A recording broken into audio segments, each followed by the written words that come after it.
Haufanyi kazi mheshimiwa. Asante watu wasiojulikana. Nafanya mazoezi, natembea kila siku.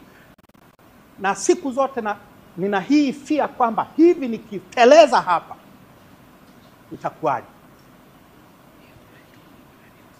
Kwa sababu mifereji ya maji machafu ni kwa ajili ya kupitishia maji machafu, sio kwa ajili ya mazoezi ya wafungwa.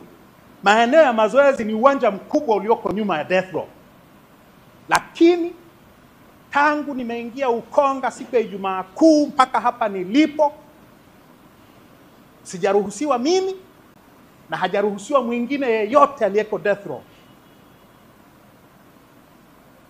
kwenda kufanya mazoezi, na sheria inasema waruhusiwe. Bima Pub, urahisi wa maisha.